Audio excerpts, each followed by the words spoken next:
The sound cut through the night like a blade through silence. Sharp, desperate, unmistakably human. Michael Rodriguez had been lying awake again, staring at the ceiling of his modest apartment, wrestling with the familiar weight of another sleepless night. The digital clock on his nightstand glowed 3:17 a.m., its red numbers a reminder of how many hours he'd already lost to the restless turning that had become his nightly ritual. But this sound, this cry that pierced the darkness outside his window, was different from the usual urban symphony of distant sirens and late-night traffic. Before we jump back in, tell us where you're tuning in from, and if this story touches you, make sure you're subscribed, because tomorrow I've saved something extra special for you. Michael sat up in bed, his heart already racing. The scream came again, closer now, followed by what sounded like multiple voices, children's voices, high and terrified. He swung his legs over the side of the bed, his bare feet touching the cold hardwood floor. The apartment was small, just 2 bedrooms in a converted warehouse building on the outskirts of downtown Phoenix. He'd chosen this place specifically because it was quiet, affordable, and close enough to his job at the shipping warehouse that he could walk when his old pickup truck decided to give him trouble. The building sat on the edge of what used to be a thriving commercial district, before the big box stores moved in and left behind a patchwork of empty lots, abandoned storefronts, and the occasional business struggling to survive. Behind his building, separated by a narrow alley, stood the skeleton of what had once been Westfield Shopping Center. The mall had been closed for 3 years now, its vast parking lot cracked and overgrown with weeds, its entrance doors chained shut. During the day, it was just another reminder of better times that had passed the neighborhood by. But at night, it became something else entirely. Michael pulled on a pair of jeans and a t-shirt, his movements quick and quiet. He didn't want to wake his daughter, Sophia, who was sleeping in the room next to his. At 12 years old, she was already too familiar with the sounds of trouble, too accustomed to the way her father's body would tense when danger felt close. They'd moved to Phoenix 6 months ago, after the factory in Tucson where he'd worked for 8 years suddenly closed, leaving him with a final paycheck and a stack of bills that wouldn't pay themselves. The screaming came again, and this time Michael was sure. It was coming from behind the mall, from the delivery area where the old loading dock stood empty and dark. He grabbed his phone from the nightstand and shoved it into his pocket, then moved toward the window that faced the alley. The streetlight on the corner had been broken for weeks, casting that section of the neighborhood into an unforgiving darkness that seemed to swallow everything beyond a few feet. Michael had learned to be careful about getting involved in other people's problems. When you're a single father working 2 jobs to keep a roof over your daughter's head, you learn to pick your battles. You learn that sometimes the best thing you can do is keep your head down, mind your own business, and focus on the small circle of life that you can actually control. But this sound, these voices, they cut through all of that practical wisdom like it was paper. He pressed his face against the glass, trying to see into the darkness beyond the alley. The voices were clearer now, and what he heard made his blood run cold. A woman's voice, strong despite the obvious pain, trying to calm what sounded like several children. A man's voice, loud and aggressive, punctuated by sounds that Michael recognized with a sick certainty. The sound of someone being hurt. Michael had grown up in neighborhoods where violence was just another part of the landscape, where you learned early that there were predators who moved through the darkness looking for the vulnerable, the isolated, the ones who wouldn't be missed right away. He'd sworn when Sophia was born that he would never let that world touch her, that he would work every hour necessary to keep them both safe and away from the kind of people who saw others as prey. But standing at his window, listening to what was clearly a woman and children in desperate trouble, Michael felt something deeper than his survival instincts kick in. He felt the pull of something his own father had taught him, Back when he was Sophia's age and still believed the world was a place where good people looked out for each other. His father had been a mechanic, a quiet man who never said much but who had a way of showing up when people needed help. Michael remembered the night his father had come home with scraped knuckles and a torn shirt, explaining simply that he'd helped a neighbor deal with some men who thought they could take advantage of a woman whose husband was deployed overseas. The screaming stopped suddenly, replaced by a silence that was somehow worse. Michael grabbed a flashlight from the kitchen drawer and headed for the door. He paused for a moment, looking back toward Sophia's room. She was still asleep, her breathing soft and even. He pulled out his phone and quickly typed out a text message to his neighbor, Mrs. Chun, who lived across the hall. She was a retired nurse who had become something of a surrogate grandmother to Sophia, and Michael trusted her completely. Emergency next door. Sophia sleeping. Back soon. Call police if you don't hear from me in 30 minutes. He sent the message and slipped out of the apartment, moving quickly but quietly down the hallway toward the stairs. The building was old, and the stairs creaked under his weight, but he managed to make it to the ground floor without making too much noise. The lobby was dimly lit by a single fluorescent bulb that flickered intermittently, casting strange shadows on the walls covered with peeling paint and water stains. Michael pushed through the heavy glass door that led to the alley behind the building. The night air was cool against his skin, carrying the scent of desert sage and the lingering smell of garbage from the dumpsters that lined the narrow passage between buildings. He could hear his own heartbeat in his ears as he moved toward the sound of voices which had started up again, quieter now but still clearly distressed. The alley was darker than he'd expected, even with the flashlight. The beam cut through the blackness in a narrow cone, illuminating patches of cracked asphalt and the occasional piece of debris that had been scattered by the wind. As he got closer to the mall, the voices became clearer, and what he heard made him quicken his pace. A woman was speaking in a low, urgent tone, clearly trying to keep several children calm. He could hear at least 3 different young voices, maybe more, whispering and crying softly. And over it all, the voice of a man who was clearly the source of the threat. "You think you can just squat here like you own the place?" the man was saying, his words slurred but his intent clear. "This is my territory. You want to stay here, you pay rent. And if you can't pay cash, well, we'll work something else out." Michael rounded the corner of the building and saw them. In the shadows behind the old loading dock, a woman was crouched protectively over a group of children who couldn't have been older than 10 or 11. She was wearing what looked like military fatigues, and even in the dim light, Michael could see that she was injured. Her face was swollen on one side, and there was blood on her shirt. Standing over them were 3 men, and Michael recognized the type immediately. They were predators, the kind who moved through the forgotten corners of the city looking for people who couldn't fight back, who wouldn't be missed, who had nowhere else to go. The leader was a tall, thin man with arms covered in tattoos, holding what looked like a metal pipe. The other 2 flanked him, one holding a knife, the other just standing with his fists clenched. The woman had positioned herself between the men and the children, and Michael could see that she was trying to shield them with her own body. The children, 6 of them ranging from what looked like toddlers to preteens, were huddled together behind her, their faces streaked with tears and dirt. "Please," the woman was saying, her voice steady despite the obvious pain. "Just let us go. We'll find somewhere else. We don't want any trouble." The man with the pipe laughed, a sound that made Michael's skin crawl. "Oh, you don't want any trouble? Well, that's too bad, because trouble already found you.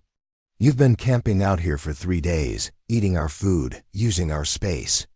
That's got to be worth something."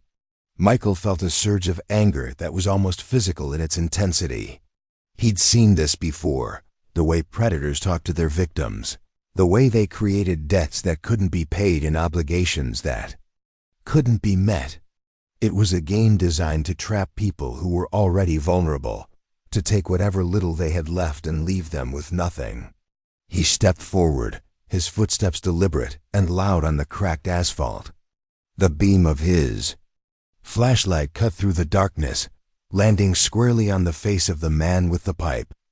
"That's enough," Michael said, his voice carrying more authority than he felt. "Back away from them, now."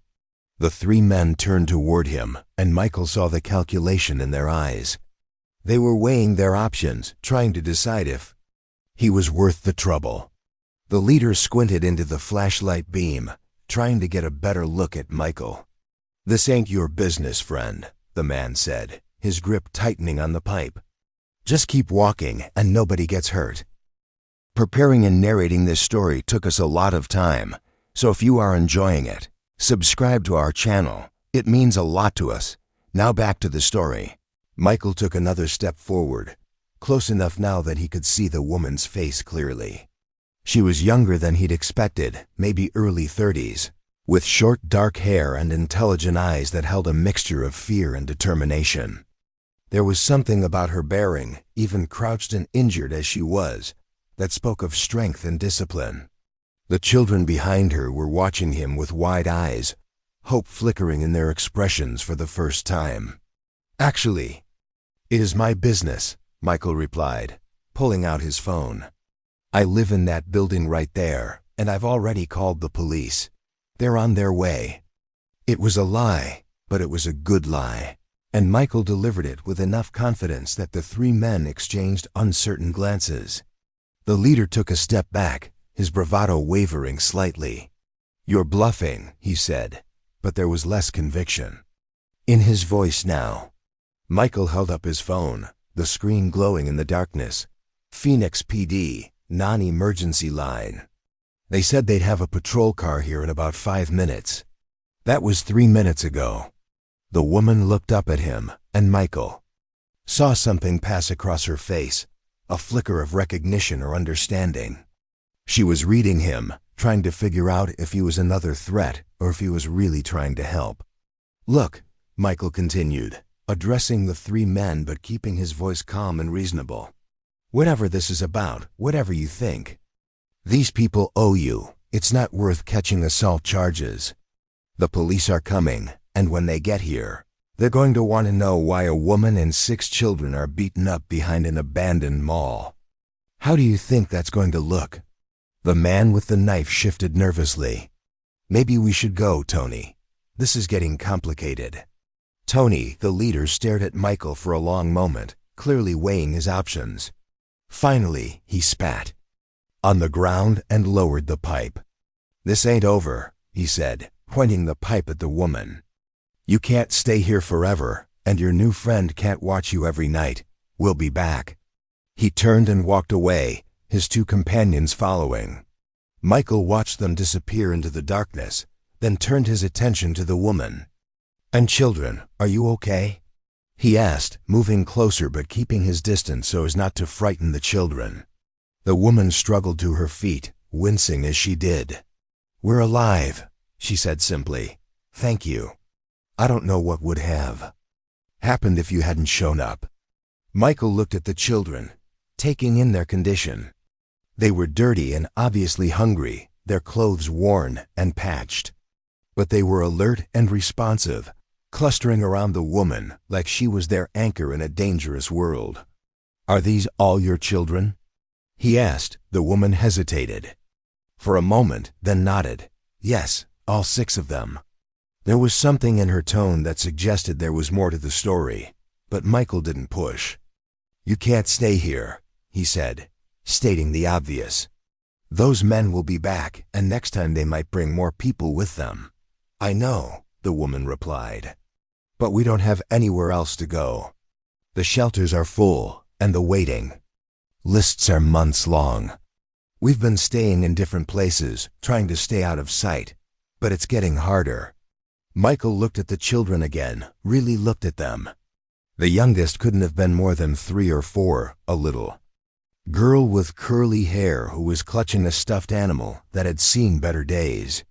The oldest was a boy who looked to be about 10, standing protectively next to the woman with a serious expression, that reminded Michael of himself at that age. "What's your name?" Michael asked. "Sarah," the woman replied. "Sarah Martinez. And these are my children." She gestured to each of them in turn. "This is David, he's 10. Maria, she's 8. The twins are Carlos and Carmen, they're 6. Little Ana is 4, and baby Miguel is 18 months.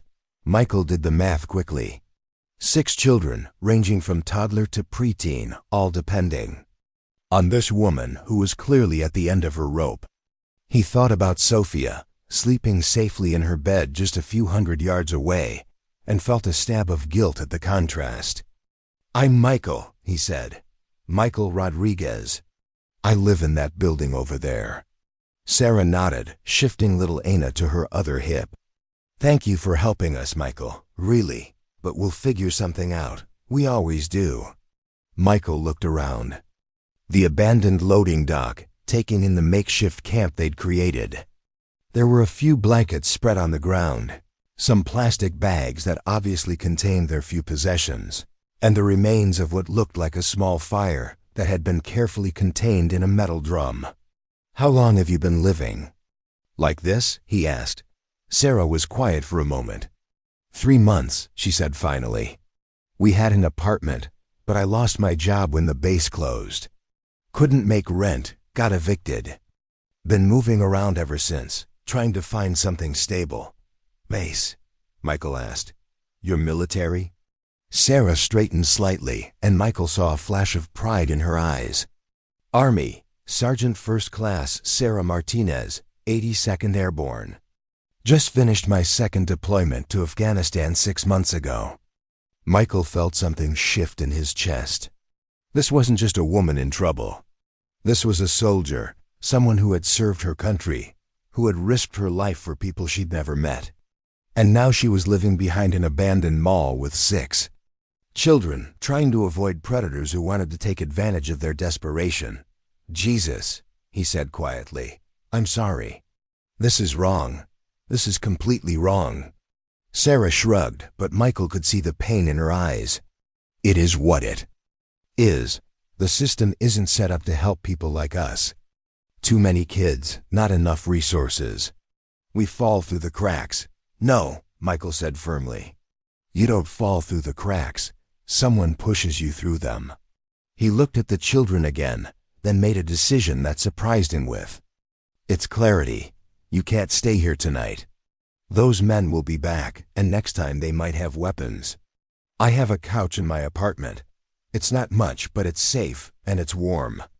Sarah stared at him, clearly taken aback by the offer. "We can't do that. You don't even know us. We could be dangerous or thieves or—" "You're not," Michael interrupted. "You're a mother trying to protect her children. That's all I need to know." He thought about Sophia, about how she would feel if she knew there were children sleeping on the cold ground just yards from her warm bed. He thought about his own father, about the night he'd come home with scraped knuckles and a torn shirt, about the lesson he'd tried to teach about standing up for people who couldn't stand up for themselves. "Look," he said, "I have a 12-year-old daughter. If something happened to me, if we ended up in your situation, I'd hope someone would help her. That's all this is." Sarah was quiet for a long moment, studying his face in the dim light. Finally, she nodded. "Okay, just for tonight. And then we'll figure something else out." Michael smiled, feeling something loosen in his chest. "Good. Let's get you all inside before those men decide to come back." As they gathered up the few possessions scattered around the loading dock, Michael couldn't shake the feeling that this moment was going to change everything. He'd woken up to the sound of screaming, and now he was bringing a soldier and her 6 children into his home. It wasn't the kind of decision he usually made, the kind of risk he usually took. But as he watched Sarah help her children organize their meager belongings, as he saw the way the older kids automatically helped the younger ones, as he noticed the quiet dignity with which they handled their desperate situation, Michael realized that this wasn't really about risk at all. This was about recognizing something in another person that resonated with something in himself. Sarah Martinez wasn't just a woman in trouble. She was a fighter, a protector, someone who had dedicated her life to service and sacrifice. And now, she was fighting the hardest battle of all, the battle to keep her family together, when the world seemed determined to tear them apart. As they walked toward his building, the children staying close to their mother, Michael found himself thinking about the future in a way he hadn't in months. For the first time since moving to Phoenix, since starting over in a new city with nothing but hope and determination, he felt like he was exactly where he was supposed to be. The night was still dark, but something had shifted. The sound of screaming had been replaced by the quiet murmur of children's voices, by the soft footsteps of a family moving toward safety. And Michael Rodriguez, single father and warehouse worker, felt like he was finally doing something that mattered. He didn't know yet that Sarah Martinez was more than just a sergeant in the 82nd Airborne.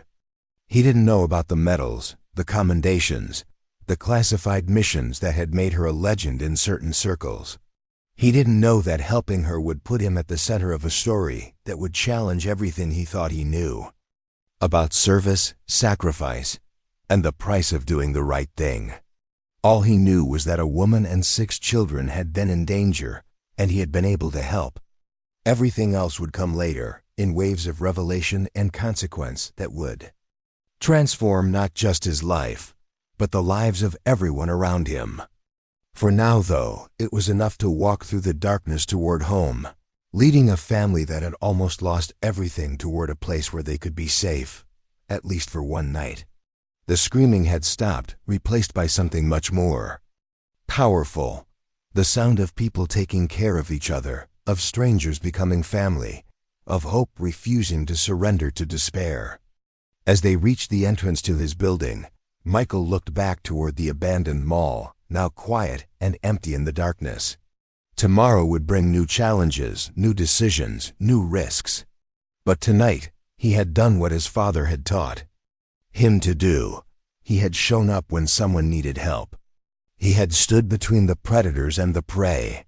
He had chosen to be the kind of person who makes the world a little bit safer for the people who need it most. And that, Michael realized as he held the door open for Sarah and her children, was exactly the kind of person he wanted Sophia to see when she looked at her father. Not perfect, not fearless, but present. Ready to act when action was needed. Ready to sacrifice when sacrifice was called for. Ready to open his door to a family that had nowhere else to go. The night was far from over, and there would be explanations to make, arrangements to figure out, and conversations to have. But for now, it was enough to climb the stairs toward home, toward warmth, toward the beginning of something that none of them could have imagined when the sun went down. The morning sun filtered through the thin curtains of Michael's apartment, casting long shadows across the living room where Sarah Martinez and her 6 children had spent the night. Michael had given them every spare blanket and pillow he owned, transforming his modest couch and floor space into a makeshift camp that somehow felt more like home than the loading dock behind the abandoned mall. Michael woke to the sound of quiet whispers and the smell of coffee brewing. He'd set his alarm for 6, wanting to be up before the children so he could figure out breakfast and explain the situation to Sophia before she discovered 7 unexpected house guests. But as he padded barefoot into the kitchen, he found Sarah already awake, standing at his counter with a steaming mug in her hands, staring out the small window that overlooked the alley where he'd found them just hours before. She turned when she heard his footsteps, and Michael was struck by how different she looked in the morning light. The swelling on her face had gone down slightly, but the bruises were more visible now. Dark purple marks that told the story of the previous night's violence. Despite this, there was something about her posture, the way she held herself, that spoke of an inner strength that hadn't been broken by their circumstances. "I hope you don't mind," she said quietly, gesturing toward the coffee maker. "I found the coffee and figured you might need some when you woke up. It's the least I could do after what you did for us." Michael accepted the mug she handed him, noting that her hands were steady despite everything she'd been through. "How did you sleep?" Sarah shrugged, a small smile playing at the corners of her mouth. "Better than we have in weeks. The kids actually slept through the night for the first time since we left the apartment. That's worth more than you know." Through the thin walls, Michael could hear Sophia moving around in her room, probably getting ready for school. He'd have to explain all of this to her soon, and he wasn't entirely sure how she'd react. Sophia had always been mature for her age, forced to grow up quickly after her mother died. But 7 new people in their small apartment was a lot for anyone to process. "The children are still sleeping?" Michael asked, glancing toward the living room. "Like logs," Sarah confirmed. "Even little Miguel slept better than he has in months. I think they felt safe for the first time in a long time." There was something in her voice when she said this, a note of gratitude mixed with something that might have been guilt. Michael recognized the expression on her face because he'd worn it himself in the months after his wife died. When well-meaning neighbors brought casseroles and offered to watch Sophia, it was the look of someone who needed help but hated needing. It's someone who was grateful but also ashamed of their gratitude. "Sarah," he said carefully, "what happened to you? I mean, how did a decorated soldier end up living behind an abandoned mall with 6 kids?" She was quiet for a long moment, her fingers wrapped around her coffee mug like it was an anchor.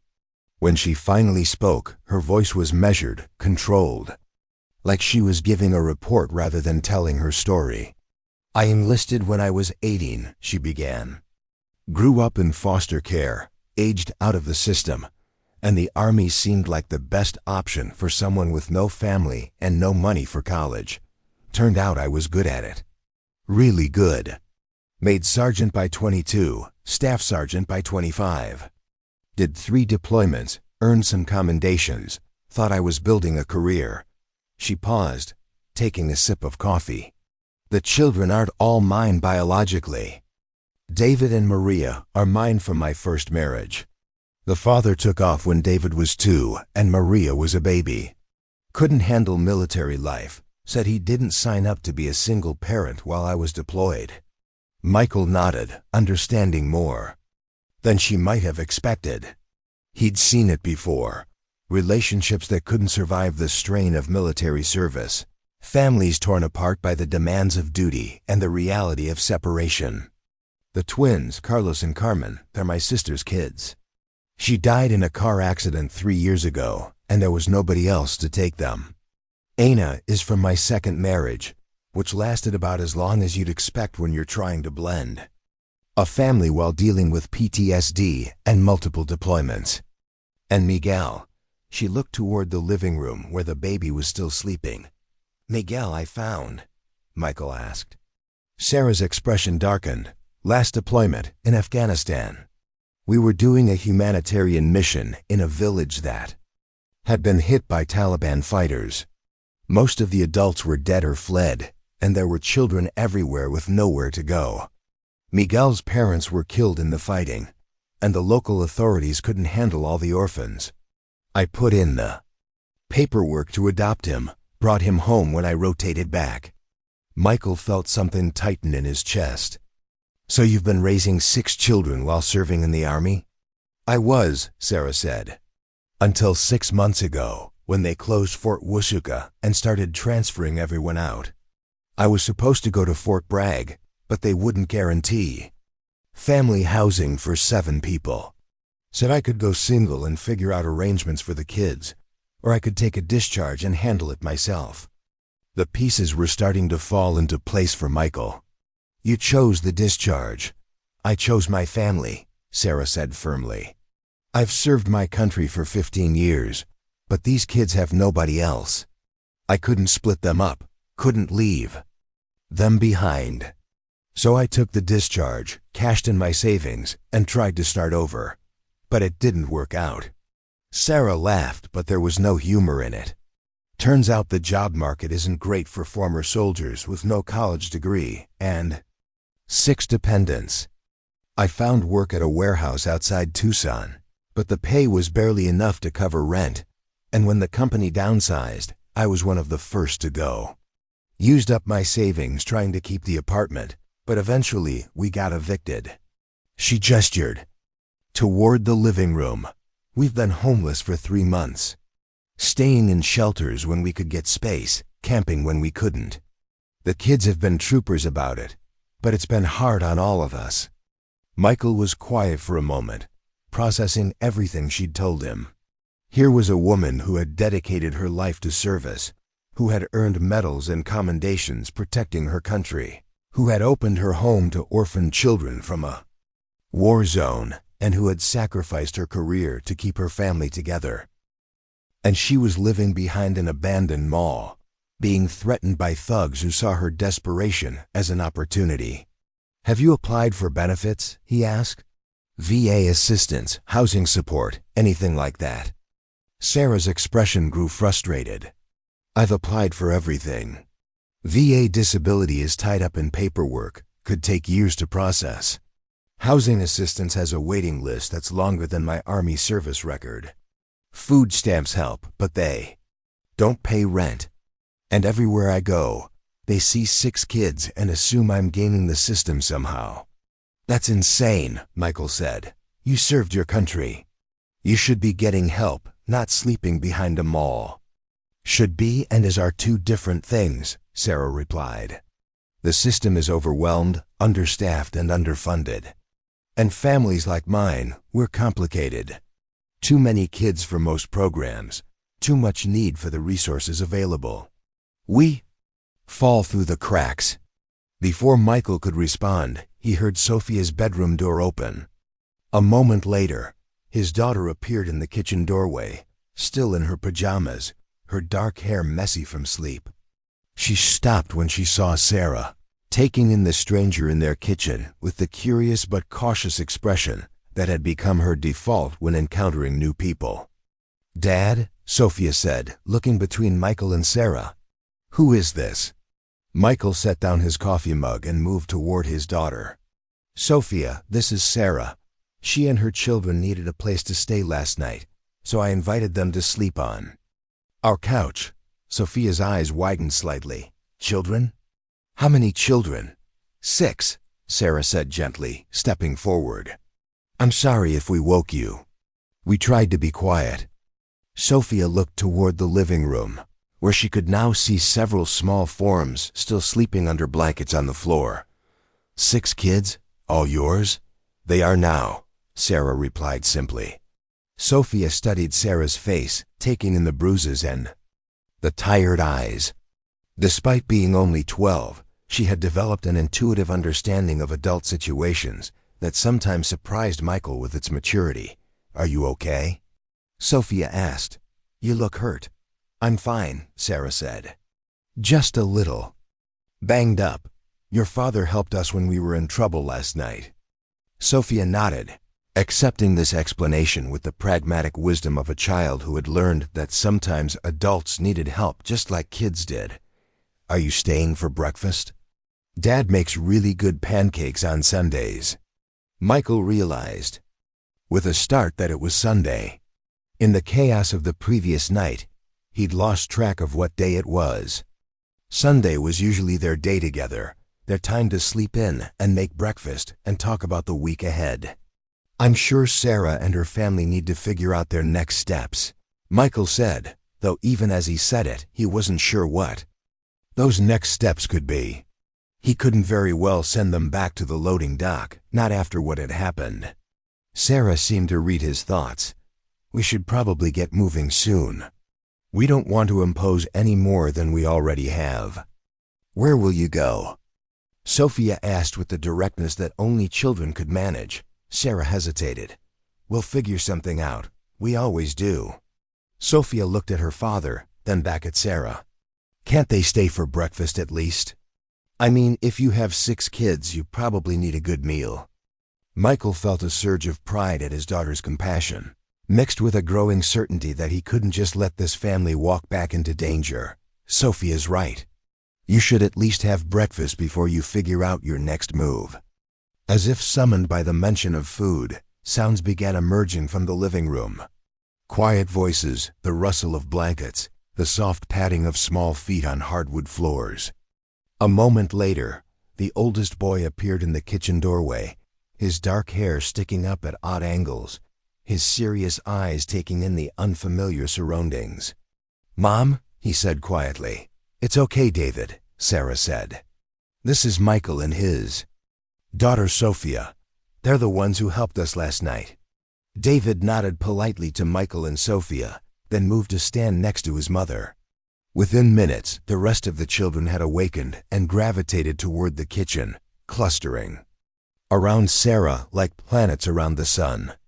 Michael watched the family dynamics with fascination, noting how the older children automatically helped the younger ones, how they communicated with glances and subtle gestures, how they moved as a unit despite the chaos that their lives had become. Little Aina, the 4-year-old, was clutching her stuffed animal and staring at Sophia with wide, curious eyes. Sophia, to her credit, crouched down to Aina's level and smiled. "I like your bear," Sophia said softly. Aina hugged the stuffed animal tighter. "His name is Sergeant," she whispered. "That's a good name for a bear," Sophia replied.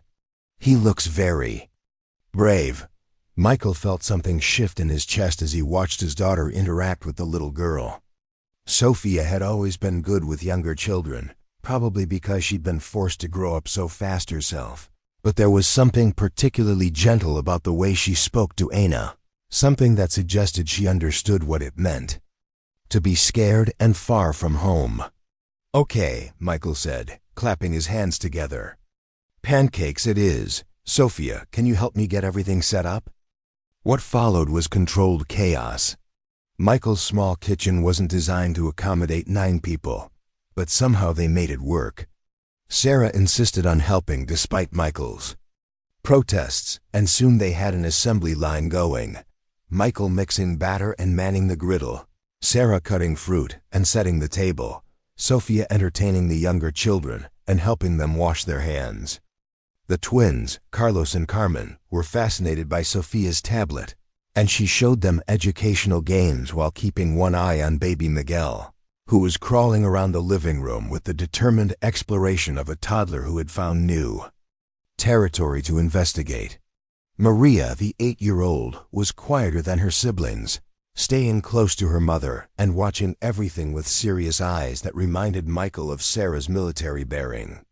David, the oldest, had appointed himself as assistant supervisor, making sure his younger siblings behaved and didn't break anything.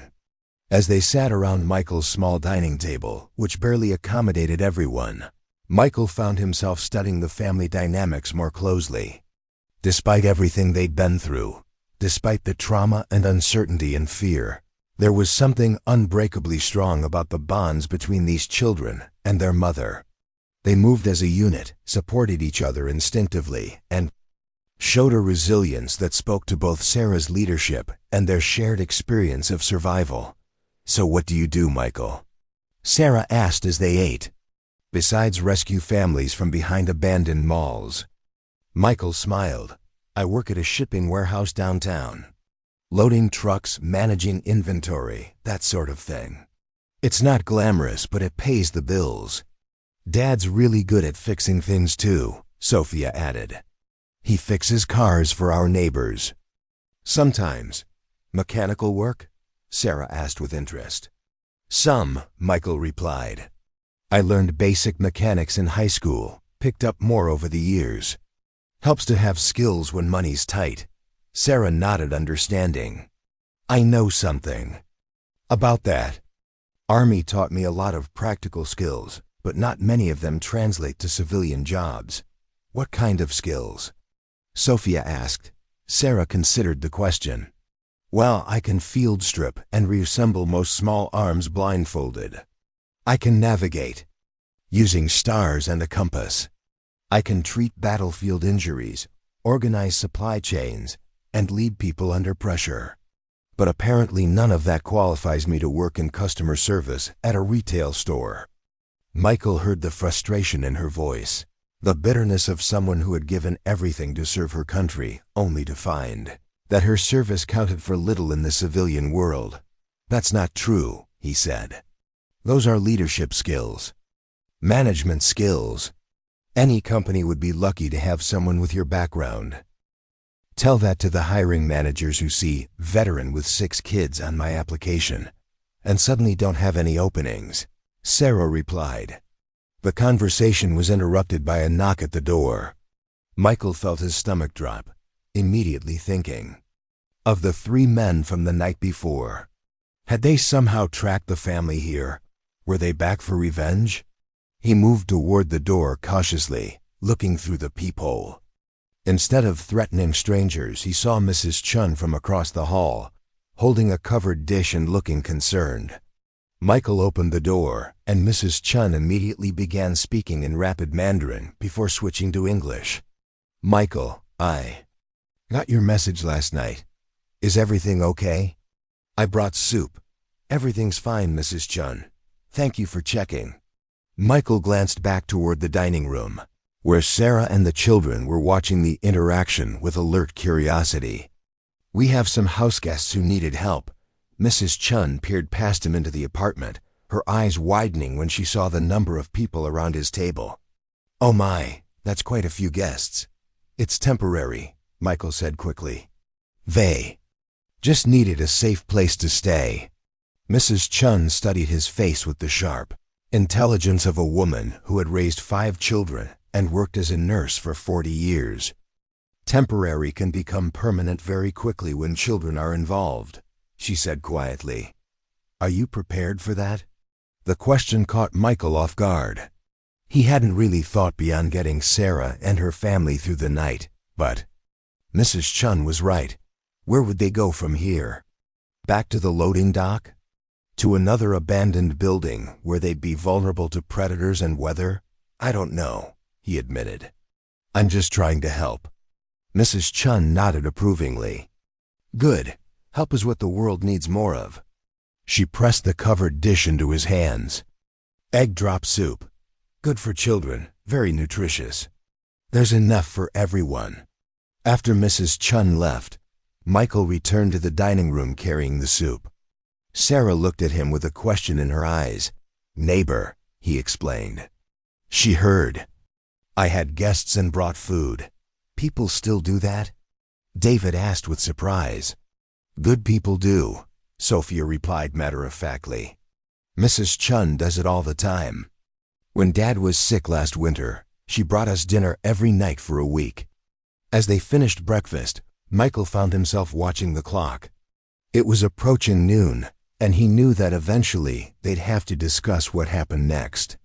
He couldn't keep 7 people in his 2-bedroom apartment indefinitely, but he also couldn't stand the thought of sending them back to the streets. The decision was made for him when his phone rang. The caller ID showed his supervisor from the warehouse, and Michael felt a familiar knot of anxiety form in his stomach. Sunday calls from work were never good news. Rodriguez, he answered. Michael, it's Frank. Listen, I need you to come in today. We got a last-minute shipment coming in, and I'm short-handed. Can you be here by 2? Michael looked around his apartment, at Sarah helping Carmen with her shoelaces, at Sophia reading a picture book to little Anna, at the family that had nowhere else to go. Frank, I've got a situation here. Family emergency.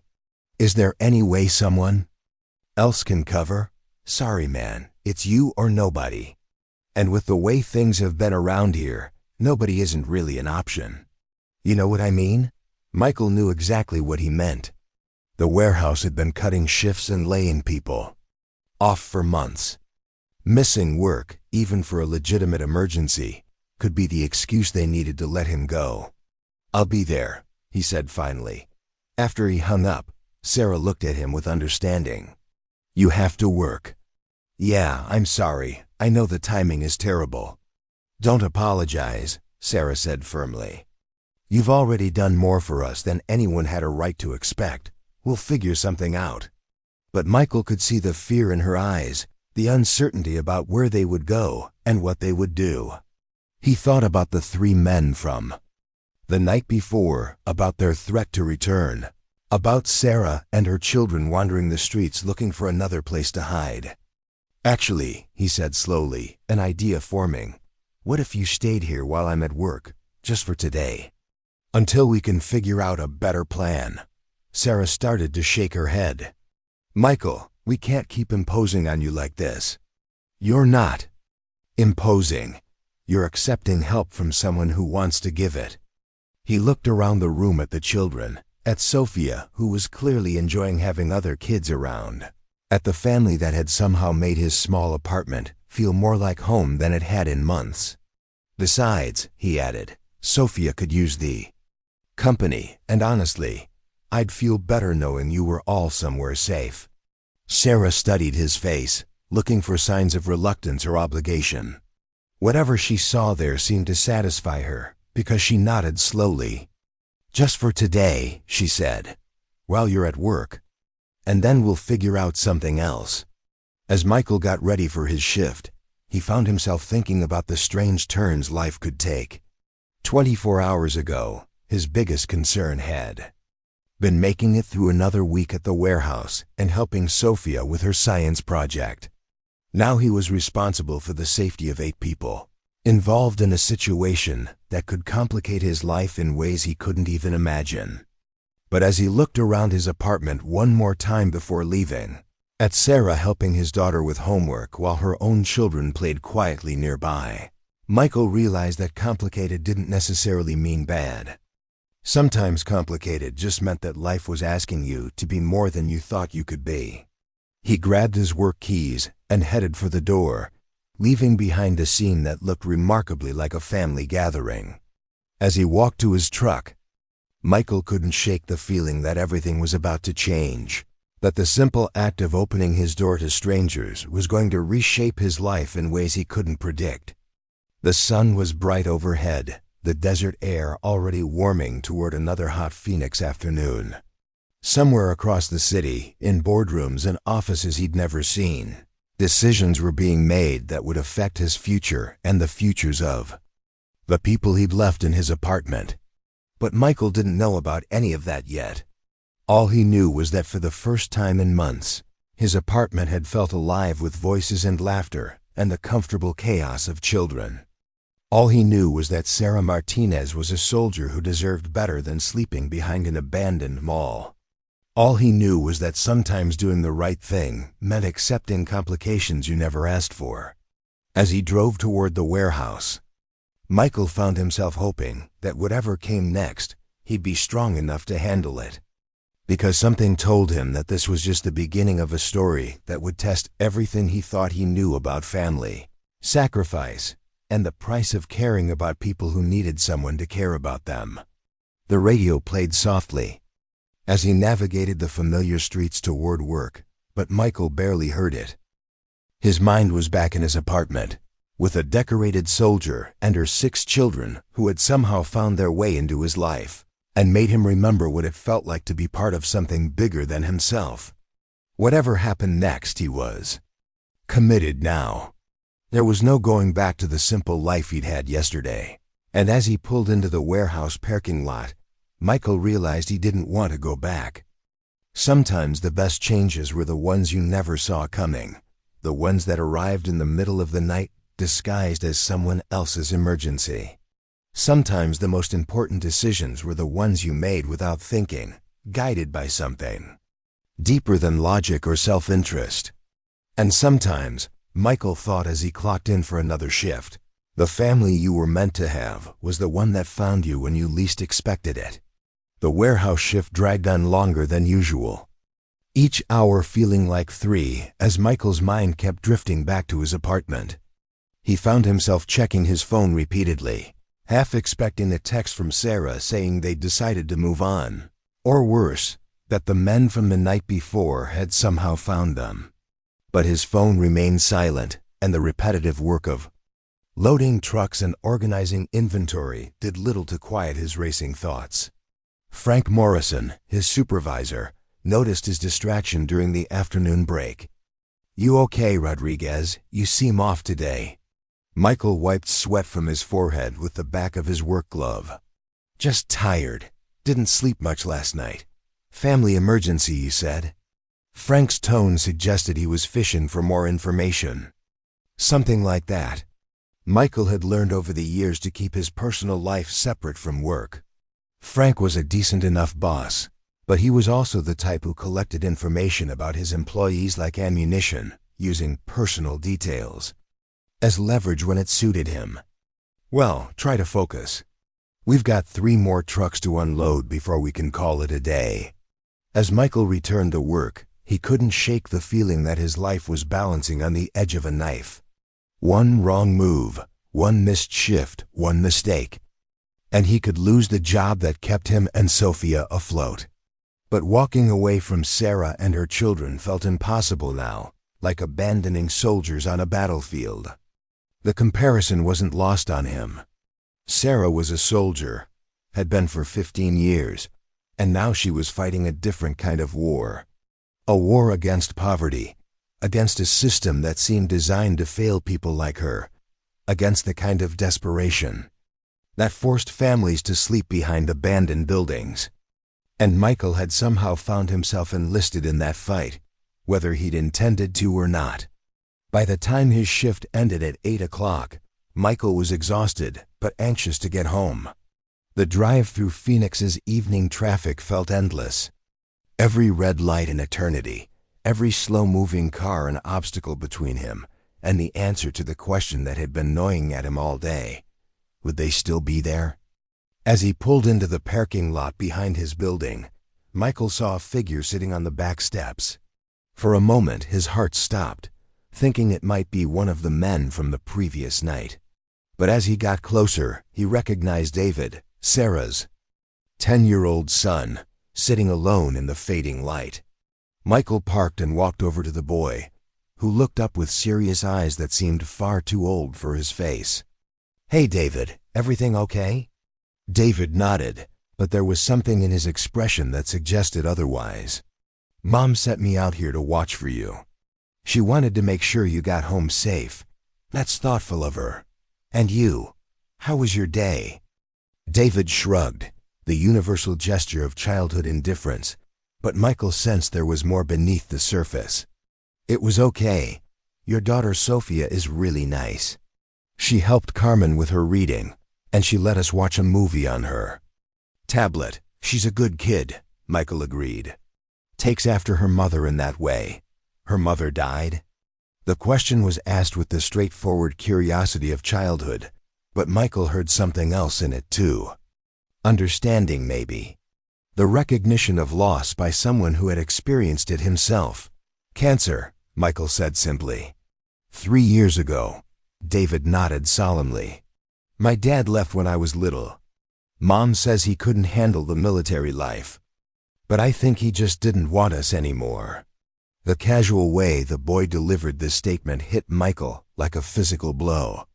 Here was a 10-year-old who had already learned that fathers could disappear, that families could break apart, that sometimes the people who were supposed to protect you just walked away instead. "That's not your fault," Michael said quietly. "Sometimes adults make bad choices, but that doesn't mean there's anything wrong with you or your family." David studied Michael's face with an intensity that was unsettling in someone so young.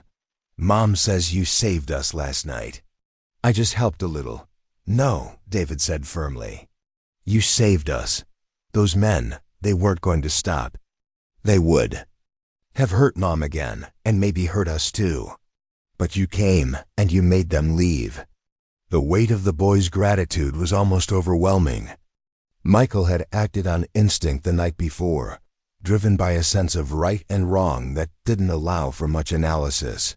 But hearing it from David's perspective, seeing the situation through the eyes of a child who understood exactly how close they'd come to real danger, made Michael realize the true magnitude of what had happened. "Your mom is tough," Michael said. "She would have figured something out." "Maybe," David replied. "But she shouldn't have to figure everything out by herself all the time. It's hard for her, taking care of all of us. Especially Miguel and Ana. They're still little, and they don't understand why we don't have a house anymore." The conversation was interrupted by the sound of footsteps on the stairs above them. Sarah appeared, carrying baby Miguel on her hip, with Ana close behind clutching her stuffed bear. "There you are," Sarah said to David, though her eyes were on Michael. "I was starting to worry." "We were just talking," David explained, standing up and brushing dust off his jeans. Sarah looked between her son and Michael, clearly sensing that more than casual conversation had taken place. "Well, come on up. Dinner's almost ready. You made dinner?" Michael asked, surprised. "Sophia and I work together. She's a good helper in the kitchen." And Mrs. Chun stopped by again with groceries. Said she had extras and didn't want them to go to waste. As they climbed the stairs to his apartment, Michael felt a warmth spreading through his chest that had nothing to do with the lingering heat of the Phoenix evening. The idea that people were cooking in his kitchen, that his neighbors were looking out for his unexpected guests, that his daughter was helping and being helped in return, created a sense of home that he hadn't felt since his wife died. The apartment was filled with the sounds and smells of family life when they entered. Sophia was at the dining table helping Carmen with what looked like homework, while Maria read quietly to herself in the corner. Carlos was building something elaborate with blocks that Michael didn't remember owning, and the twins were taking turns feeding baby Miguel small pieces of banana. "Dad!" Sophia jumped up when she saw him. "Sarah made arroz con palo, and it's really good. She taught me how to season the rice." "That's great, sweetheart." Michael looked around the apartment, taking in the scene. It was chaotic but comfortable, busy but peaceful. His small space had been transformed by the presence of this family, made larger somehow by the addition of more people. Sarah caught his expression and seemed to read his thoughts. "I hope we haven't taken over too much. The kids are used to smaller spaces, but I know this isn't what you signed up for." "It's perfect," Michael said, and he meant it. It's been a long time since this place felt this alive. Over dinner, the conversation flowed naturally despite the unusual circumstances. The children were polite but relaxed, clearly comfortable in their temporary home. Sophia had appointed herself as unofficial translator between the adults and the younger kids, explaining things in ways they could understand and making sure everyone felt included. Michael found himself studying Sarah as she interacted with her children. There was something almost military in the way she managed the logistics of feeding 7 people in a small space, the efficiency with which she made sure everyone had what they needed. But there was also a tenderness that spoke to years of practice, a mother's intuition that knew exactly when Carlos needed encouragement and when Ana was getting tired. "So what's the plan?"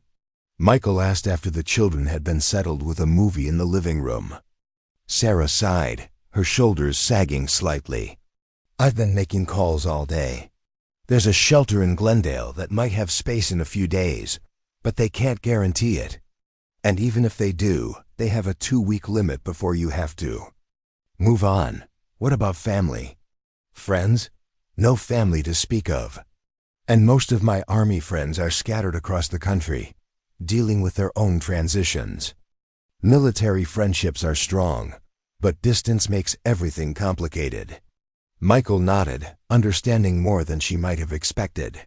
He'd learned after his wife's death that support systems that seemed solid could disappear quickly. When life got complicated, "There has to be something," he said. "Veterans organizations, maybe. Or programs specifically for families." Sarah's laugh was bitter. "You'd think so, wouldn't you? But the reality is that most programs are designed for single veterans or small families. When you show up with 6 kids and no husband, people start making assumptions. Either you're gaming the system somehow, or you're an unfit mother who can't manage her responsibilities." The frustration in her voice was palpable, the anger of someone who had served her country honorably only to find that honor counted for little when you needed help. "That's insane," Michael said. "You're a decorated soldier. You've earned the right to support." "Earned and received are 2 different things," Sarah replied. The VA is overwhelmed, understaffed, and underfunded. Even if I qualify for help, it could take months or years to actually get it. And in the meantime, my kids need food and shelter and stability." As if summoned by the mention of her name, Aina appeared in the kitchen doorway, rubbing her eyes sleepily. "Mama," she said quietly, "Sergeant is scared." Sarah immediately went to her daughter, crouching down to Aina's level. "What's Sergeant scared of, baby?" Aina held up her stuffed bear, whispering something in Sarah's ear that Michael couldn't hear. Sarah's expression softened, and she gathered the little girl into her arms. "Sergeant is worried we'll have to leave again?" Sarah asked gently. Anna nodded, her thumb finding its way to her mouth. "Well, you tell Sergeant that we're safe tonight, okay? And tomorrow we'll figure out what comes next. But right now, we're all together, and we're all safe." Watching this interaction, Michael felt something shift inside his chest. This wasn't just about helping strangers anymore. These weren't abstract concepts like duty or charity. This was Aina being afraid that her stuffed bear wouldn't have a home. This was a 4-year-old who had learned that safety was temporary and homes could disappear without warning. After Sarah had tucked Aina back into her makeshift bed in the living room, she returned to the kitchen where Michael was washing dishes. "She's been having nightmares," Sarah explained quietly, "ever since we lost the apartment. The transition has been hardest on her and Miguel. They're too young to understand why everything changed." Michael dried his hands on a dish towel, his mind racing. He thought about Sophia at that age, how she'd needed stability and routine, and the security of knowing that tomorrow would look similar to today. He thought about what it would have done to her to lose their home, to sleep in different places every night, to never know if the adults in her life could actually protect her. "Sarah," he said slowly, "what if you stayed here? Not just tonight, but until you can figure out a real plan." Sarah stared at him. "Michael, we can't do that. This is your home, your life. You can't just append everything for a family you met yesterday. Why not?" The simplicity of the question seemed to catch her off guard. She opened her mouth to respond, then closed it again, clearly struggling with how to answer. "Because it's too much," she said finally. "Because you have your own responsibilities, your own daughter to think about. Because getting involved in our problems could complicate your life in ways you can't imagine. Sophia likes having you here. She likes having other kids around, and she likes feeling useful. As for complications, my life is already complicated. Adding more people doesn't necessarily make it worse." Sarah shook her head. "You don't understand. My situation, it's not just about needing a place to stay. There are things about my service record, about why I really left the army, that could bring attention you don't want." This was the first hint Michael had heard that there was more to Sarah's story than she'd initially shared. "What kind of attention?" Sarah was quiet for a long moment, clearly weighing how much to reveal. When she spoke, her voice was careful, controlled. "My last deployment wasn't just regular army. I was attached to a special operations unit, doing intelligence work in Afghanistan. Some of the things I saw, some of the information I had access to, it made certain people nervous when I decided to leave." Michael felt a chill run down his spine. "What are you saying?"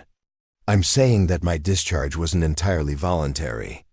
Yes, I chose my family over my career, but I was also being pressured to sign agreements, to commit to certain ongoing obligations that would have made it impossible for me to be a full-time mother. When I refused, some people weren't happy about it." The implications of what she was telling him began to sink in. "Are you in danger? Are the children in danger?" "I don't think so," Sarah said quickly. "At least not the kind of immediate danger we faced last night. But there are people who would prefer that I stay quiet about certain things I witnessed, certain operations that didn't go according to plan. Having a high profile, drawing attention to myself or my situation, that could bring scrutiny that nobody wants." Michael processed this information, trying to understand what it meant for the decision he was contemplating. Here was a woman who had served her country in ways that most people would never know about, who had access to information that powerful people wanted to keep secret, who was caught between her duty as a soldier and her responsibilities as a mother. "But you're out now," he said. "You're a civilian." They can't do anything official," Sarah interrupted. "But there are ways of making life difficult for people who become inconvenient. Applications that get lost, benefits that get delayed, job opportunities that suddenly disappear. Nothing you could prove, nothing that would stand up in court, but enough to make it clear that staying quiet is in everyone's best interest." The weight of what she was telling him settled over Michael like a heavy blanket. This wasn't just about helping a homeless family. This was about getting involved with someone who existed in the shadows between military service and civilian life, someone whose very presence might bring complications he couldn't imagine. But as he thought about Anna's fear and David's premature maturity, about the way Sophia had lit up having other children around, about the sounds of family life that had filled his apartment for the first time in years, Michael realized that the complications didn't matter. "I don't care," he said simply. Sarah stared at him. "You don't care about what?" "About the complications. About the attention. About whatever secrets you're carrying or whatever people want you to stay quiet about. I care about the fact that your daughter is scared her stuffed bear won't have a home. I care about the fact that you served your country and got abandoned by the system you trusted. I care about the fact that good people are sleeping behind abandoned buildings, while bureaucrats shuffle papers and pretend there's nothing they can do about it." Sarah's eyes filled with tears, and for the first time since he'd met her, Michael saw her military composure crack slightly. "You don't know what you're saying," she whispered. "Yes, I do," Michael replied firmly. "I'm saying that my apartment is big enough for all of us. I'm saying that Sophia could use siblings, and your kids could use stability. I'm saying that whatever brought you to that loading dock last night, whatever forces are working against you, they're not stronger than people who decide to stand together." Before Sarah could respond, they were interrupted by a soft knock at the door. Michael's blood immediately ran cold, thinking of the 3 men from the previous night. But when he looked through the peephole, he saw a woman in a business suit holding a briefcase. He opened the door cautiously, keeping the chain latch engaged. "Can I help you?" The woman smiled professionally. "Mr. Rodriguez? My name is Agent Jennifer Martinez with the Department of Veterans Affairs. I understand you're housing a veteran family in distress." Michael felt Sarah's presence behind him, sensed her body going rigid with tension. He could practically feel the fear radiating from her, though her voice remained steady when she spoke. "I'm Sarah Martinez. I assume you're here about me."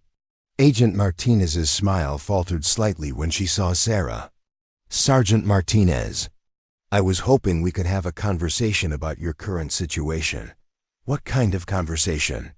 Michael asked, not moving to unlatch the chain. "The kind that might result in some solutions to Sergeant Martinez's housing crisis," Agent Martinez replied smoothly. "We've become aware of her circumstances, and there may be programs available that she hasn't been informed about." Sarah stepped forward, and Michael could see the conflict in her eyes. This could be the answer to their problems, the help she'd been seeking for months. But her earlier words about attention and complications made it clear that unexpected visits from government agents weren't necessarily good news. "How did you find me?" Sarah asked. Veterans Services maintains a network of contacts throughout the community. When a decorated soldier and her family are found in distress, word travels quickly through the right channels. It was a non-answer. Michael realized the kind of bureaucratic doublespeak that revealed nothing while sounding official. But Sarah seemed to understand something in the agent's tone that he didn't, because her posture shifted subtly, becoming more military, more guarded. "It's late," Sarah said finally. If you want to have a conversation, we can schedule something during business hours. Agent Martinez's smile became more forced. I understand your caution, Sergeant. But time-sensitive opportunities sometimes require flexible scheduling. I'd hate for you to miss out on assistance because of timing issues. Michael looked between the two women, sensing undercurrents he didn't fully understand. But Sarah's body language told him everything he needed to know. This wasn't a friendly visit from someone trying to help. This was something else entirely. Like the sergeant said, Michael interjected, it's late. If you want to schedule a meeting, you can leave your card and we'll be in touch. Agent Martinez studied Michael's face for a moment, then reached into her briefcase and pulled out a business card. Of course. But I hope you'll contact me soon, Sergeant Martinez. Your situation has attracted attention at very high levels, and that attention could work in your favor if handled properly. After she left, Sarah stood frozen in the doorway for several minutes, staring at the business card in her hand. What just happened? Michael asked. Sarah's voice was barely above a whisper when she answered. That wasn't someone from Veterans Affairs. The Jennifer Martinez I knew in Afghanistan was killed by an IED 2 years ago. The implications of what she was saying hit Michael like a physical blow. Someone was using the identity of a dead soldier to make contact with Sarah. Someone who knew enough about her background to know exactly which name would get her attention. We need to call the police, Michael said. And tell them what? That someone with fake credentials knocked on your door and offered to help a homeless veteran. They'll think we're paranoid. Sarah moved to the window, looking out at the parking lot below. But you're right about one thing. This changes everything. Someone knows where I am, knows about the children, knows enough about my situation to use it against me. She turned back to Michael, her face pale but determined. You need to distance yourself from us. Tonight, right now. Pack the kids up and we'll find somewhere else to go. Absolutely not, Michael said firmly. If someone is targeting you, the worst thing you can do is be alone and vulnerable. You don't understand, Sarah insisted. These people, they don't make idle threats. If they think you're protecting me, they'll make you a target too. And that means Sophia becomes a target. The mention of his daughter sent a spike of fear through Michael's chest, but it also hardened his resolve. He thought about the conversation he'd had with David earlier, about the boy's understanding that his mother shouldn't have to figure everything out by herself. He thought about Anna's nightmares and Sophia's joy at having siblings and the sound of laughter that had filled his apartment. Then we figure it out together, he said. All of us, as a family. Sarah stared at him for a long moment, and Michael saw the exact moment when her military training warred with her maternal instincts. And lost, she was a soldier, trained to assess threats and minimize risks. But she was also a mother who had been running and hiding for months, who was tired of being afraid, who wanted more than anything to find a place where her children could feel safe. You have no idea what you're getting into, she said quietly. Probably not, Michael agreed. But I know what I'm not getting into. I'm not getting into a life where I let fear make my decisions. I'm not getting into a world where I turn my back on people who need help because it might be inconvenient. And I'm not getting into a relationship with my daughter where I have to explain why we let a family with 6 children disappear into the night because someone knocked on our door. As if summoned by the mention of her name, Sophia appeared in the doorway, rubbing sleep from her eyes. Dad, is everything okay?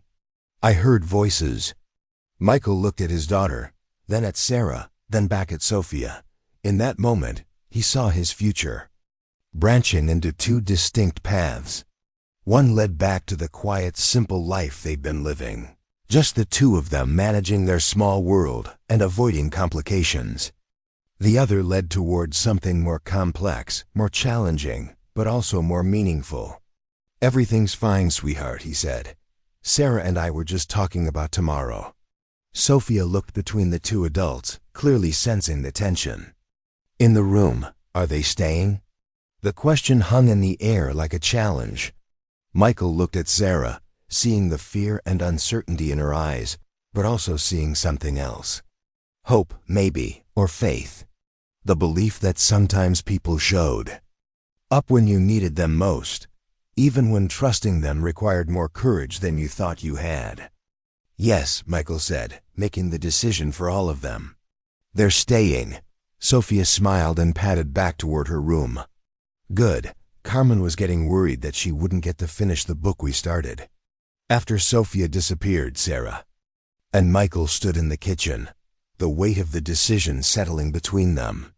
You realize this means everything changes, Sarah said. Everything already changed, Michael replied. The minute I heard screaming at 3 a.m, everything changed. The minute I decided to help instead of staying safe in my apartment, everything changed. This isn't about choosing change or avoiding it. This is about choosing what kind of change we're going to embrace. Sarah nodded slowly, understanding finally settling in her eyes. Okay, but if we're doing this, we're doing it right.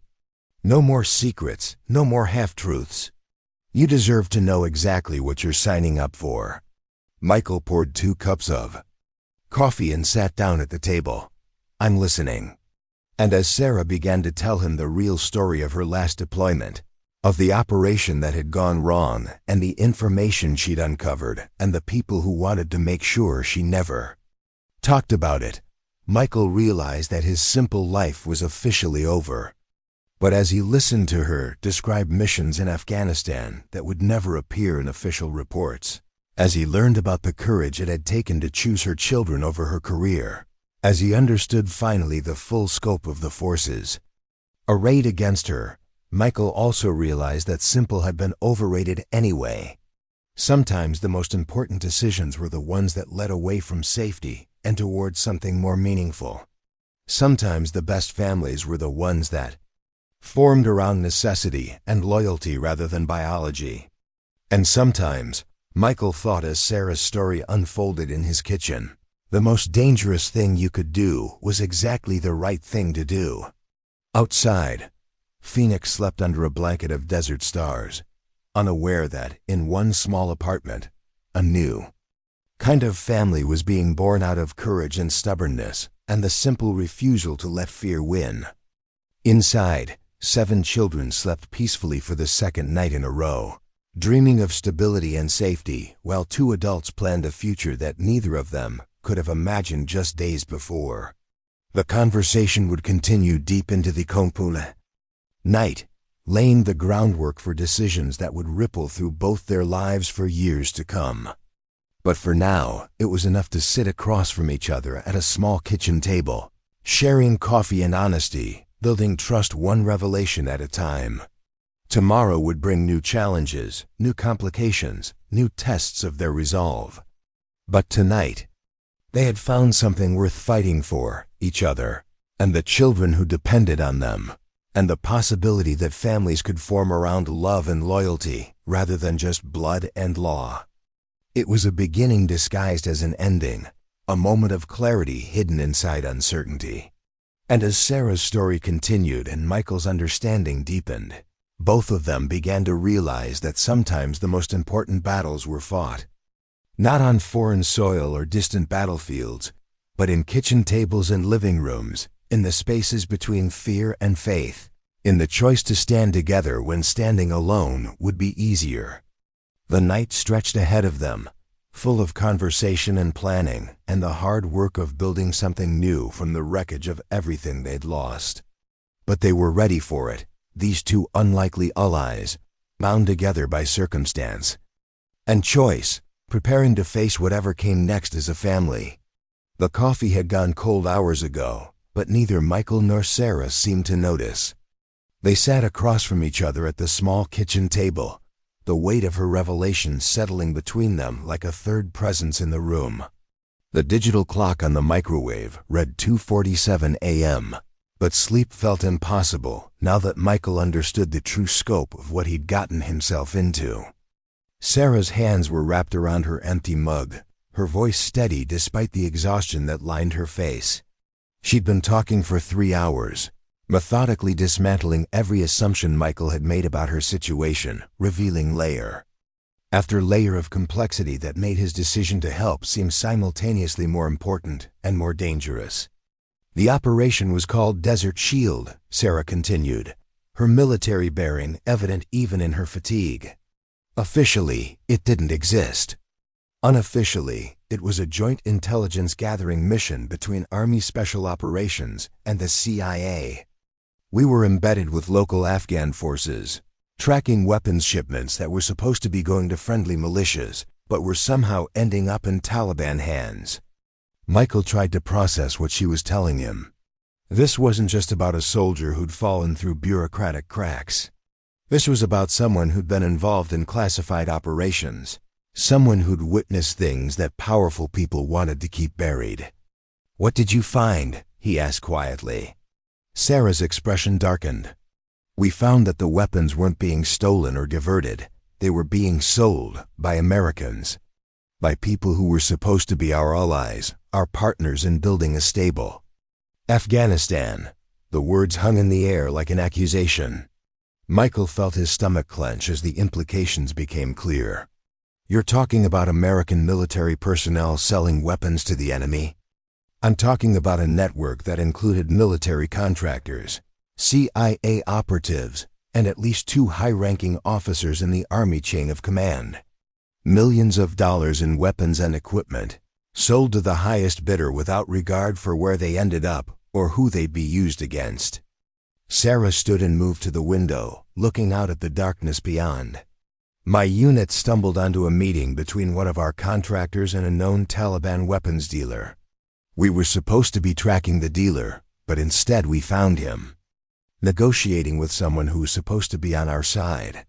Michael tried to imagine what that moment must have been like. The sickening realization that the enemy wasn't just across some arbitrary battle line, but sitting at the same table, wearing the same uniform. "What did you do?" "What we were trained to do. We documented everything. Photos, recordings, evidence that would have brought down the entire network." Sarah's voice grew bitter. "And then we were told to forget what we'd seen." "By who?" "By people high enough up the chain of command that questioning them wasn't really an option. We were told that the operation was more complex than we understood, that there were larger strategic considerations at play, that our job was to follow orders, not ask questions." Michael felt a chill run down his spine. "But you didn't forget." Sarah turned back to face him, her eyes blazing with an anger that had clearly been burning for months. "How could I forget? How could any of us forget that American weapons were being used to kill American soldiers? That people we trusted were profiting from the deaths of our own people?" She returned to the table, her movements sharp with suppressed fury. "The rest of my unit, they were willing to let it go. They convinced themselves that there were bigger pictures they couldn't see, that maybe the brass knew something they didn't. But I couldn't do it. I couldn't pretend I hadn't seen what I'd seen, so you kept the evidence. I copied everything. Before I was ordered to delete it. Photos, audio recordings, financial documents that showed the money trail. I hid it all in a secure location and waited for the right opportunity to expose what was happening." Michael began to understand why mysterious government agents were showing up at his door using dead soldiers' identities. "But you never got that opportunity." Sarah's laugh was harsh. "The opportunity never came because the people involved made sure it didn't. My commanding officer was suddenly transferred. 2 other members of my unit died in what were reported as routine combat operations. The contractor we'd photographed disappeared entirely, supposedly killed in a rocket attack that left no identifiable remains." The systematic elimination of witnesses sent a cold fear through Michael's chest. They were cleaning house. They were sending a message. "Stay quiet, forget what you saw, and you get to go home to your family. Ask questions, and you might not make it home at all." Sarah's voice dropped to barely above a whisper. "But I had 6 children depending on me. I couldn't be a hero if it meant leaving them orphans. So I played along. I followed orders, completed my deployment, and came home planning to keep my mouth shut and raise my kids. But something changed. Everything changed when I found out that weapons from the network I'd discovered were used in an attack on a school in Kabul. 37 children died, Michael. 37 kids who were just trying to get an education, killed by bullets that were sold by Americans to fund someone's retirement account. The pain in her voice was raw, immediate. Michael could see that this wasn't just about following orders or protecting national security. This was personal, a betrayal that cut to the core of everything Sarah believed about service and sacrifice. That's when you decided to come forward. That's when I decided I couldn't live with staying silent. I contacted a journalist, someone who specialized in military corruption stories. I was going to give him everything I had, blow the whole thing wide open, consequences be damned. Michael waited, knowing there was more to the story. The journalist died in a car accident 2 days before we were supposed to meet. Single vehicle collision, no witnesses, no obvious cause. Just another tragic accident involving someone who asked too many questions. The pattern was becoming clear, and it wasn't the kind of pattern that Michael wanted to be part of. But as he looked toward the living room where 7 children slept peacefully, he realized that being part of it wasn't really a choice anymore. So you kept quiet. I kept quiet and tried to disappear. I took the discharge, moved to Tucson, tried to build a normal life for my kids. I thought if I stayed under the radar, if I didn't cause any trouble, they'd leave us alone. But they didn't. Sarah shook her head. At first, everything seemed fine. I got the warehouse job, we had the apartment, the kids were in school. For a few months, I actually thought we were going to make it work. What changed? I started getting calls. Wrong numbers, they said, but always at strange hours. Cars that parked outside our apartment building for hours at a time. Job applications that disappeared before they could be processed. Little things, each one insignificant by itself, but together they painted a picture. Michael felt his anxiety ratcheting higher with each detail. They were watching you. They were reminding me that they knew where I was, that they could reach me anytime they wanted. The message was clear: stay quiet, stay invisible, and we'll let you live your life. But the moment you become a problem, we'll solve you. The clinical way she described the threats made them even more chilling. This wasn't about dramatic confrontations or obvious intimidation. This was about psychological pressure, about making someone feel helpless and isolated until they gave up trying to fight.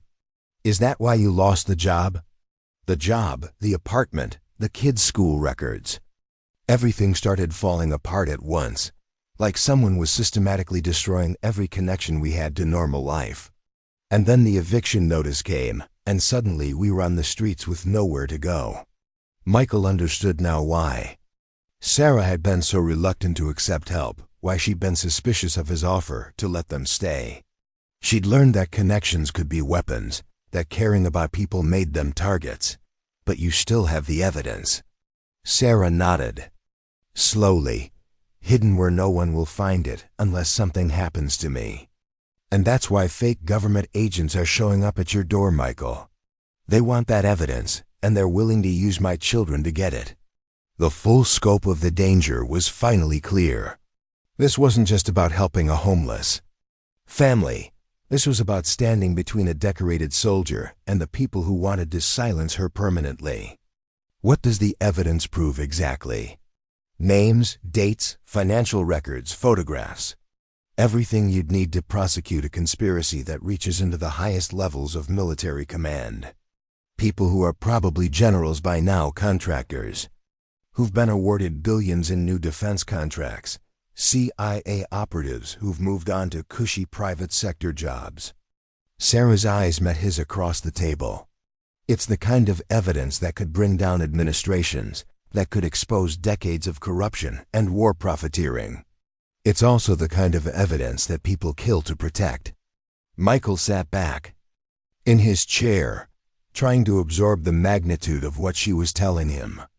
He'd thought he was helping a veteran who'd been failed by the system. Instead, he'd become involved with someone who possessed information that could shake the foundations of that system. "Why are you telling me all this?" he asked. "Because you deserve to know what you're getting into. Because keeping you in the dark puts you and Sophia at risk. And because I need to know if you still want us here now, that you understand what we bring with us." Before Michael could answer, they were interrupted by a soft sound from the living room.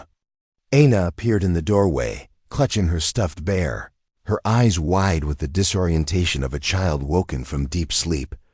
"Mama," she whispered. "I heard voices. Are the bad men back?"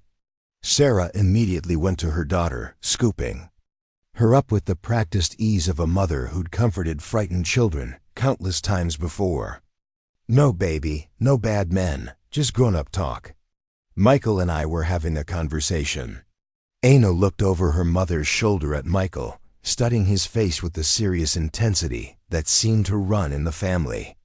"Are you going to make us leave?" she asked quietly. The question hit Michael like a physical blow. Here was a 4-year-old who'd learned that safety was temporary, that homes could disappear without warning, that the adults who were supposed to protect her sometimes couldn't. "No, sweetheart," Michael said gently. "You're not going anywhere.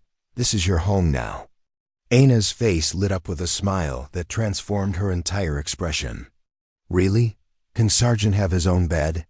Michael looked at the stuffed bear, then back at Anna. "I think we can arrange something for Sergeant." After Sarah had tucked Anna back into her makeshift bed, she returned to the kitchen where Michael was staring out the window at the pre-dawn darkness. "You don't have to do this," she said quietly. "Even after everything I've told you, you don't have to be part of this fight." Michael turned to face her, his decision already made. "Yes, I do. Why?" "Because 37 children died in Afghanistan because of weapons sold by people who were supposed to protect them. Because you served your country with honor and now you're sleeping behind abandoned malls. Because Anna shouldn't have to worry about where Sergeant is going to sleep." He paused, gathering his thoughts. "But mostly because this is what my wife would have done. She would have opened our door to you and your children, and she would have stood by you no matter what came next. If I'm going to be the kind of father Sophia can be proud of, I need to be the kind of man Elena would have recognized." Sarah's eyes filled with tears, the first time Michael had seen her cry since that first night behind the mall. "You don't know what you're risking," she said. "I know exactly what I'm risking. My job, my safety, maybe my life.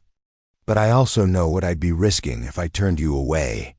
My integrity, my daughter's respect, my ability to look at myself in the mirror." He moved closer to her, his voice firm with conviction. "Besides, you're not alone in this anymore. You've got allies now, people who care about you and your children. And sometimes that makes all the difference." As if to emphasize his point, Sophia appeared in the doorway, fully dressed despite the early hour. "Dad, I heard Anna crying. Is everything okay?" Michael looked at his daughter, seeing Elena's compassion in her eyes, her mother's strength in the set of her shoulders. "Everything's fine, sweetheart. Sarah and I were just talking about the future." Sophia looked between the two adults, clearly sensing the gravity of their conversation. "Are we keeping them, all of them?" The casual way she asked the question, as if they were discussing adopting a litter of puppies rather than taking in a family of 7, made both Michael and Sarah smile despite the weight of everything they'd discussed. "If they want to stay," Michael said. Sophia turned to Sarah. "Do you want to stay?" Sarah looked around the small kitchen, taking in the coffee cups and the evidence of late-night conversation, the domestic scene that had somehow become her refuge from a world that wanted to silence her. "Very much," she said simply. "Good," Sophia replied with the matter-of-fact acceptance of childhood. "Carmen will be happy." She was worried about finishing her book. As Sophia headed back to her room to get ready for school, Michael and Sarah looked at each other across the kitchen. table, both understanding that they'd just crossed a line that couldn't be uncrossed.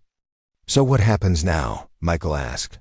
"Now we figure out how to build a life together while staying ahead of people who want to destroy it," Sarah replied.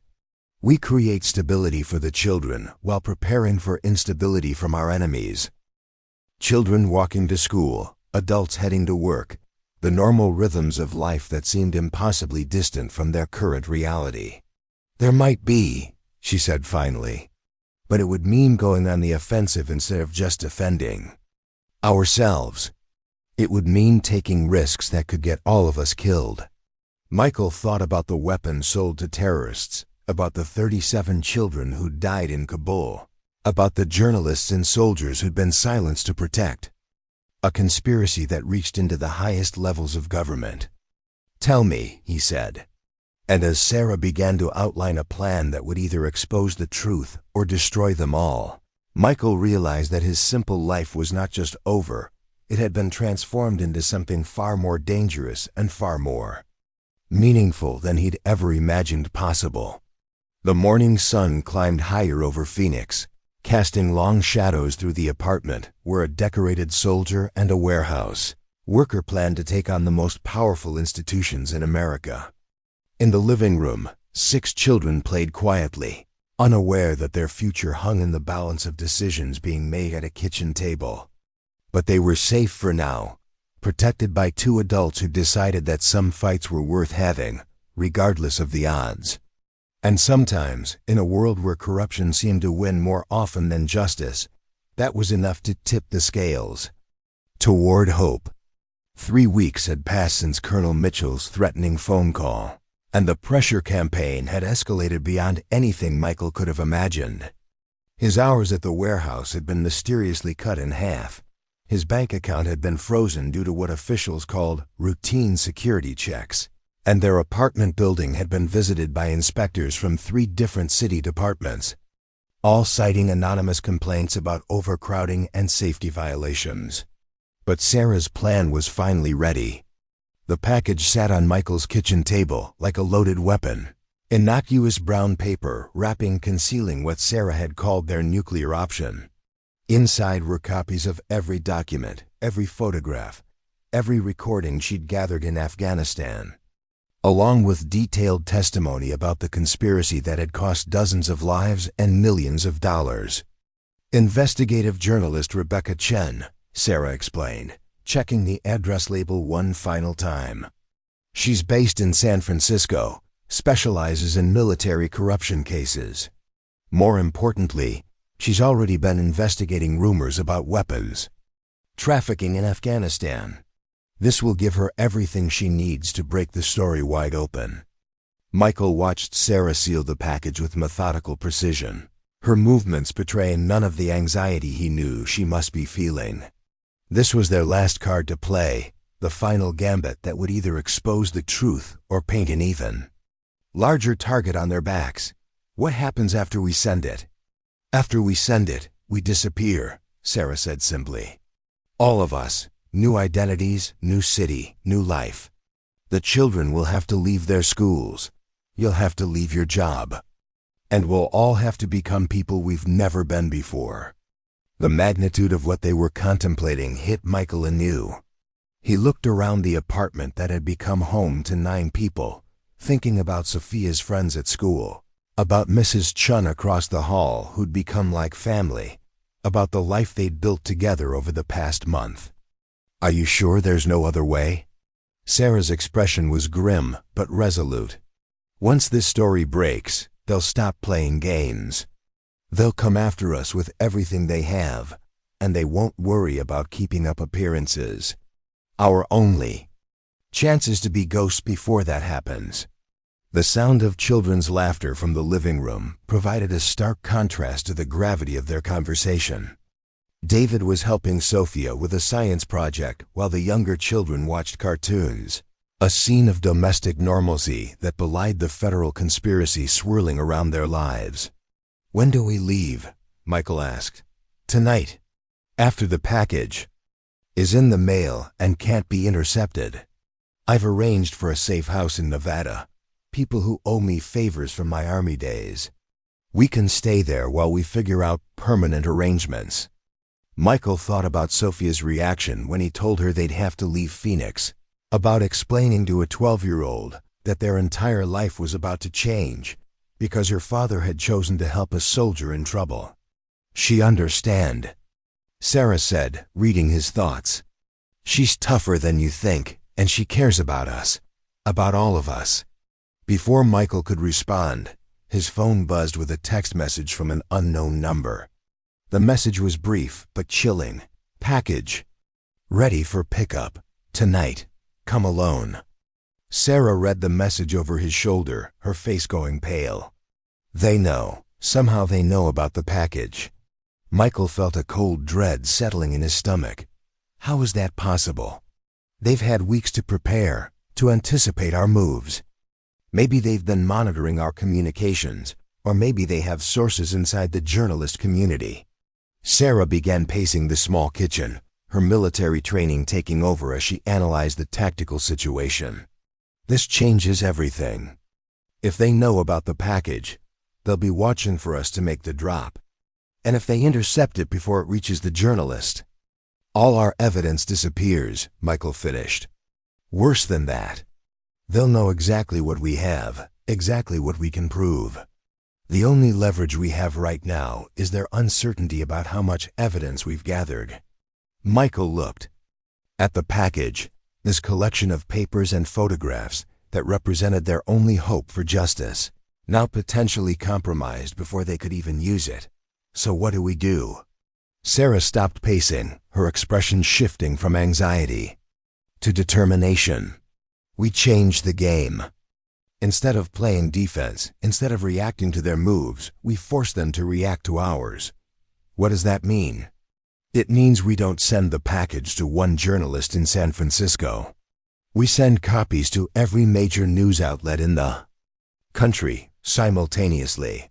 Make it impossible for them to suppress the story by overwhelming their ability to control the narrative. The audacity of the plan was both thrilling and terrifying. Michael imagined the chaos that would erupt when dozens of news organizations received evidence of a massive military conspiracy at the same time. Can we do that? Not from here. They're watching too closely. But I know someone who can help us, someone they won't expect. Sarah pulled out a phone Michael had never seen before, a secure device she'd apparently been saving for emergencies. She dialed a number from memory, her fingers steady despite the stakes. "Marcus, it's Phoenix." She paused, listening. "I need the full package delivered. Tonight. Every outlet on the primary list." Michael could hear a male voice on the other end, speaking rapidly in what sounded like military jargon. Sarah responded with similar brevity, confirming details. "And coordinates with the efficiency of soldiers planning an operation." "Understood. Execute at midnight. And Marcus? If this goes wrong, make sure my children are protected." After she hung up, Sarah turned to Michael with an expression that mixed relief with resignation. "Marcus Washington. Former Delta Force, now works in private security. He owes me his life from an operation in Kandahar, and he's one of the few people left that I trust completely. What's he going to do? He has a network of contacts in media organizations across the country. At midnight tonight, copies of our evidence will be delivered simultaneously to the Washington Post, the New York Times, CNN, Fox News, NPR, and a dozen other outlets. Even if they manage to suppress some of the stories, they can't suppress them all." The scope of what they were unleashing began to sink in. This wasn't just about exposing a conspiracy. It was about triggering a media storm that would reshape how Americans understood their military and their government. What happens to us when the story breaks?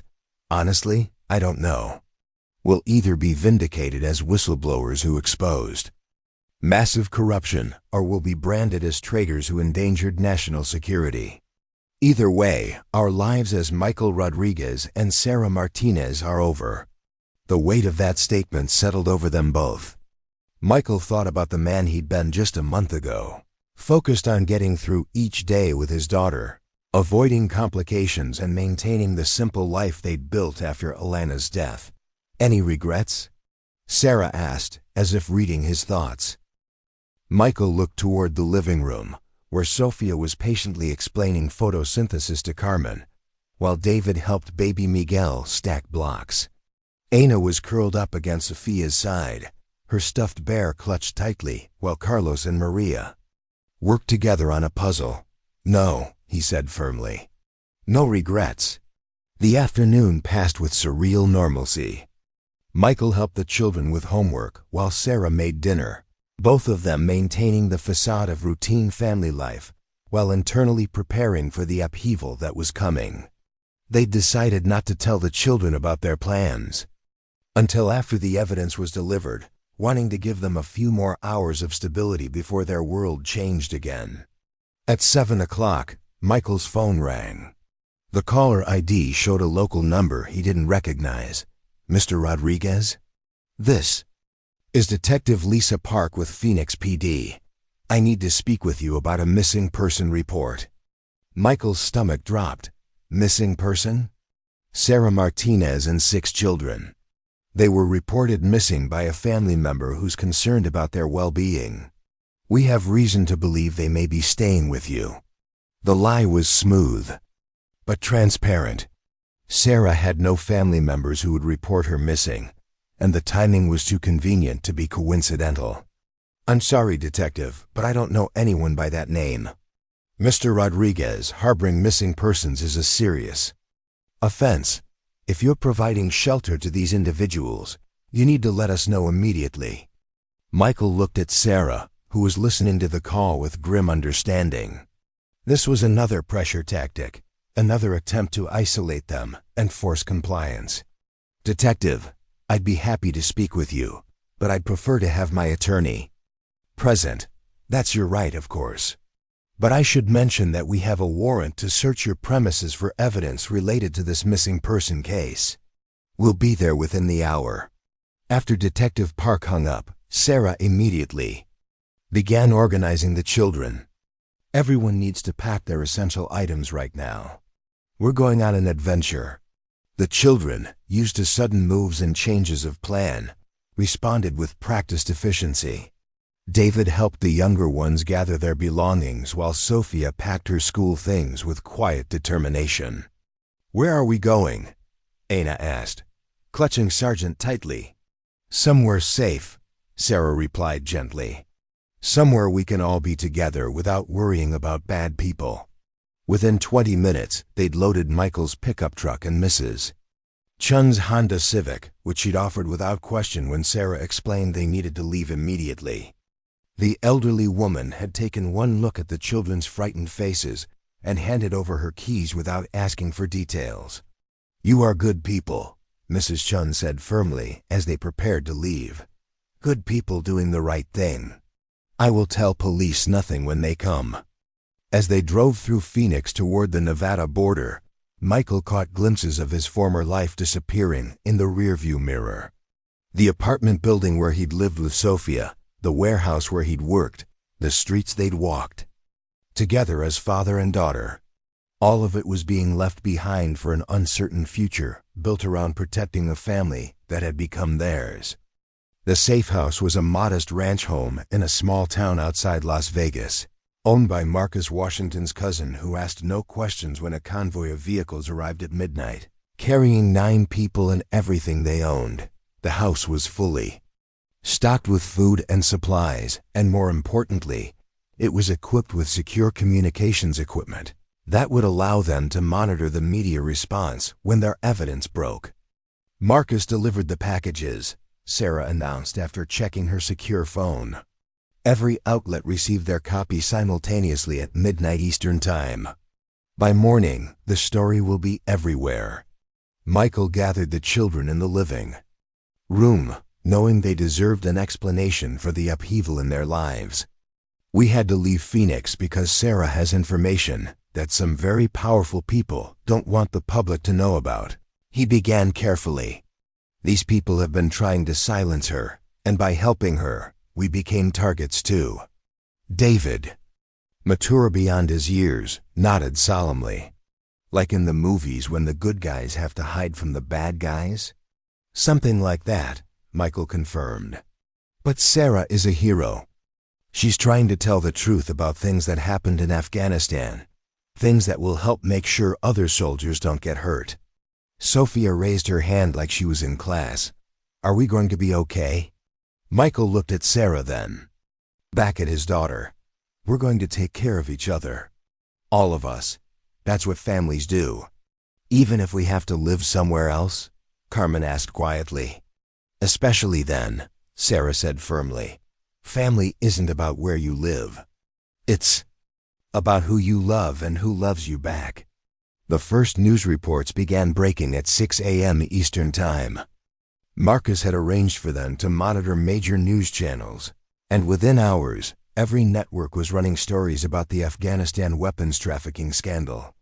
The evidence Sarah had gathered was being dissected by reporters and analysts, with new revelations emerging by the hour. Former Army intelligence officer exposes massive weapons trafficking conspiracy, the CNN anchor announced. Documents obtained by this network show a systematic pattern of American military equipment being sold to Taliban forces, with profits reaching into the millions of dollars. The scope of the coverage was beyond anything Michael had imagined. Senators were calling for investigations, military officials were issuing denials, and editorial boards across the country were demanding accountability. The evidence is overwhelming, the Washington Post reporter explained during a live television interview. We have photographs, financial records, and recorded conversations that detail a conspiracy reaching the highest levels of military command.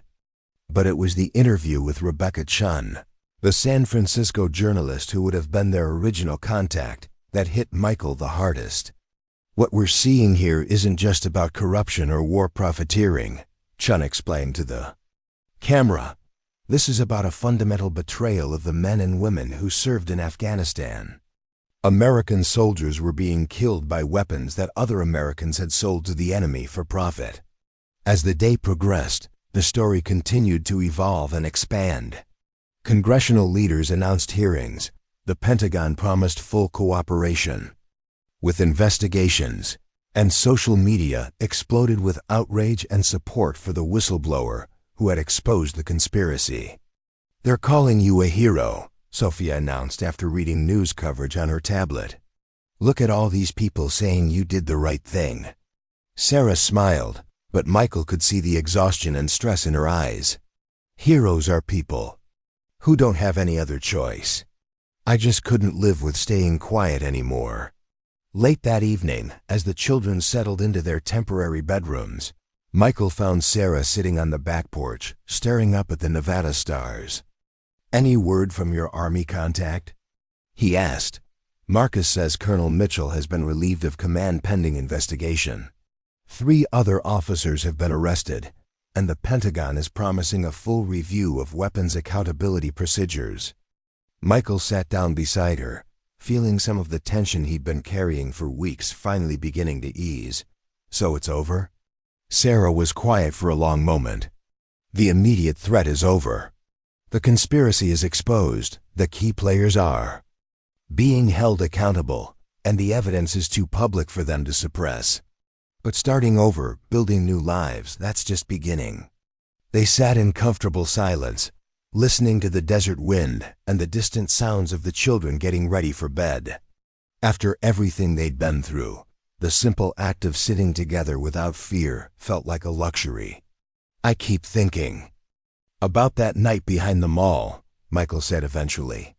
If I hadn't heard the screaming, if I just minded my own business. But you didn't, Sarah interrupted. You heard people in trouble, and you helped. That's who you are, Michael. That's who you've always been. A month later, they were living in a small town in Colorado, their new identity secure and their new life slowly taking shape. Michael had found work at a local garage, using skills he'd developed over years of fixing neighbors' cars. Sarah was enrolled in college, working toward a degree in social work with the goal of helping other veterans navigate the system that had failed her. The children had adapted with remarkable resilience. David had become the unofficial leader of their new school's tutoring program. Sophia had started a book club that met in their living room every Saturday. The twins had joined the local soccer team, while Aina had made friends with every dog in the neighborhood. Most importantly, baby Miguel had started calling Michael Papa, a development that never failed to make both adults smile. The media storm around the Afghanistan conspiracy had led to congressional hearings, military reforms, and criminal prosecutions that would continue for years. Sarah had been called to testify before Congress via secure video link, her identity protected, but her testimony devastating to the remaining members of the conspiracy.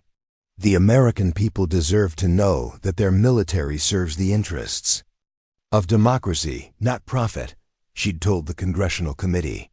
When we allow corruption to flourish in the name of national security, we betray everything our soldiers fight and die to protect. One evening, as they sat around their new dinner table in their new home, Aina made an announcement that surprised everyone. "I want to be a soldier like Mama when I grow up," she declared seriously. "But a good soldier who protects people instead of hurting them." Sarah reached over and smoothed her daughter's hair. "You can be anything you want to be, baby. Soldier, doctor, teacher, anything. As long as you remember that the most important job is taking care of the people you love." Sophia nodded in agreement. "That's what Dad always says. Family first, everything else second." Michael looked around the table at these 9 people who had somehow become his world, marveling at the unexpected turns that had brought them together. A month ago, they'd been strangers bound together by crisis and circumstance. Now they were something more solid, more permanent. "You know what I think?" he said, raising his glass of water in a mock toast. "I think we make a pretty good family." The children cheered and raised their own glasses, while Sarah smiled with an expression of contentment that Michael had never seen before. Later that night, after the children were in bed, Michael and Sarah stood in their backyard, looking up at the Colorado sky. The stars were different here than they'd been in Phoenix, but they were just as bright, just as full of possibility. "Any regrets?" Sarah asked, echoing the question she'd posed weeks earlier in his kitchen. Michael thought about the simple life he'd left behind, the predictable routine that had been shattered by the sound of screaming at 3 in the morning. He thought about the risks they'd taken, the prices they'd paid, the uncertainty they'd endured. "None," he said firmly. "Not a single one." Sarah leaned against him, and Michael wrapped his arms around her, holding her close in the cool mountain air. "I love you," she said quietly. "All of you. This whole chaotic, complicated, beautiful family we've built." "I love you too," Michael replied. "And I love the life we've chosen together." Inside the house, 9 people slept peacefully, secure, in the knowledge that they were safe, that they were loved, and that they would face whatever came next as a family. Outside, 2 adults who had found each other in the darkest of circumstances stood together under an endless sky. Proof that sometimes the most important battles were fought not with weapons or strategies, but with love and loyalty and the simple refusal to let fear win. The story that had begun with screaming in the darkness had ended with laughter around a dinner table, with children's voices raised in joy, with the quiet satisfaction of knowing that sometimes doing the right thing leads to exactly the right place. And in a small town in Colorado, where no one knew their real names or their complicated history, a family that had been forged in crisis continued to grow in love. One ordinary day at a time, 2 years later, Michael Rodriguez stood in the backyard of their Colorado home, watching Sophia teach Aina how to ride a bicycle. The afternoon sun painted everything golden, and the sound of children's laughter filled the air as David pushed Carmen on the swing set while the twins played catch nearby. Sarah emerged from the house carrying baby Miguel, now a toddler who had grown sturdy and confident in their mountain home. She wore a simple sundress and a smile that Michael had come to treasure. the peaceful expression of someone who had finally found her place in the world. "The adoption papers came through," she announced quietly, holding up an official envelope. "It's official now, all of them." Forever. Michael felt his throat tighten with emotion. After months of legal proceedings, background checks, and court hearings, they had finally completed the process of legally becoming a family. Every child now carried both their names, bound together not just by love but by law. "Hear that, everyone?" Michael called out to the children. "You're officially stuck with us." Sophia grinned and helped Aina dismount from the bicycle. "Good. I like being stuck with all of you." The evening celebration was simple but perfect. Sarah had made everyone's favorite dinner, and they'd eaten together around their large dining table, sharing stories and jokes and plans for the future. Aina announced she wanted to be both a soldier and a veterinarian when she grew up. David said he was thinking about becoming a teacher like Sophia wanted to be. The twins argued good-naturedly about whether they'd attend the same college or different ones. As the sun set behind the mountains, painting the sky in shades of pink and orange, the family gathered on their front porch. Michael held Miguel while Sarah leaned against his shoulder, surrounded by children who had become theirs in every way that mattered. "I keep thinking about that night," Sarah said softly. "How scared I was, how hopeless everything seemed. If someone had told me then that we'd end up here, like this, I never would have believed them." Michael squeezed her hand. "Sometimes the worst nights lead to the best mornings." Sophia looked up from the book she was reading to Carmen. "Dad, do you ever miss our old life? Just the two of us?" Michael considered the question seriously. "I miss your mom every day, but I don't miss being lonely. I don't miss feeling like we were just surviving instead of living. Besides," Aina piped up from where she sat with Sergeant the Bear, "this is better. Big families are warmer." As darkness settled over their quiet street, they moved inside for the bedtime routine that had become sacred to all of them. Stories were read, teeth were brushed, and hugs were distributed with the careful attention of people who understood that love was both ordinary and miraculous. Later, after the children were asleep, Michael and Sarah sat together in their living room, holding hands and watching the fire crackle in the fireplace they'd installed the previous winter. "No regrets?" Sarah asked, their old ritual still holding meaning after all this time. "Only one," Michael replied, surprising her. "What's that?" Michael smiled and pulled her closer. "I regret that it took screaming at 3 in the morning to bring us together. We could have been a family sooner." Sarah laughed, the sound warm and genuine. "Well, when you put it that way, maybe we should be grateful for difficult beginnings." Outside, snow began to fall gently over their small Colorado town, covering their world in pristine white. Inside, 9 people who had found each other against all odds slept peacefully, secure in the knowledge that they were home at last. The warehouse worker and the soldier had become parents and partners. The frightened children had become confident kids with bright futures. And the family that had been born from crisis had grown into something unbreakable, bound together by choice, strengthened by struggle, and blessed with the kind of love that only comes to those brave enough to open their doors to strangers in need. Sometimes the greatest adventures begin with the simplest acts of kindness. Sometimes the most important families are the ones you choose. And sometimes, if you're very lucky, screaming in the darkness leads to laughter in the light. Up next, you've got 2 more standout stories right on your screen. If this one hit the mark, you won't want to pass these up. Just click and check them out.